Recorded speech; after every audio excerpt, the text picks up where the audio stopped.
Hey everybody, I am here at a beautiful park, getting the kids out of the house, and I want to talk to you, follow up on what I talked about yesterday, on what you should do right now. And I said you either write down a theme, write down a mechanic, and that's the first steps to making a board game. So I decided to follow my own advice here to show you how easy it is. And one kind of theme I've been thinking about lately is time travel theme, because we watched Back to the Future and Back to the Future Part 2 the other day with the kids. And I've been watching my favorite show, Dark, which is back on Netflix, which you should definitely watch because it's awesome. And, a lot of people want to make a time travel game.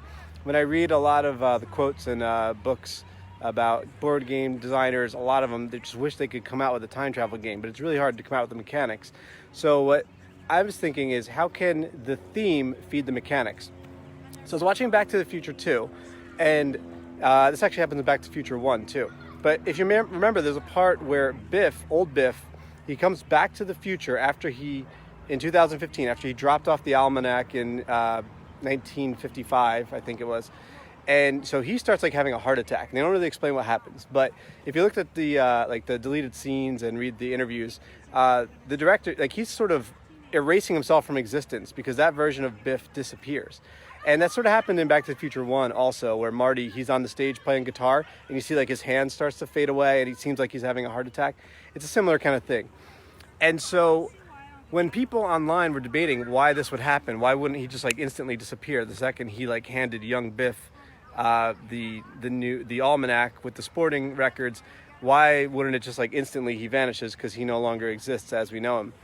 And some people were speculating, let me lean forward here, that maybe time has to catch up. When you go into the future, there's a ripple effect, and it just takes some time to catch up with you. So I was thinking that could be cool. So a mechanic that could happen there is you do certain things, and you travel back in time. Let's say you lay a card down for each different event that happens, and you go back in time and you change a card, and then you go back to the future, and now all the sort of butterfly effects, those happen over time. It's not instant.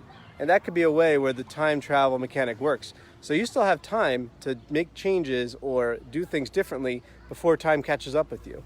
And so I don't have it completely fleshed out, but that's just an example of how you could take something that's a theme and try to see how can this feed the mechanics. And it's something to play with, and something that I'm going to work on. So I hope you took my advice. I hope you wrote down either one theme or one mechanic and see how one can feed the other. And if you did, send me a message, let me know about it, leave a comment, whatever. And if you want more tips on what to do, how to make a game, my description, you can see boardgamedesignSecrets.com. I got a free book for you. Anyway, I hope you're out there making games, thinking about games, or just enjoying the outdoors. All right, talk to you guys tomorrow.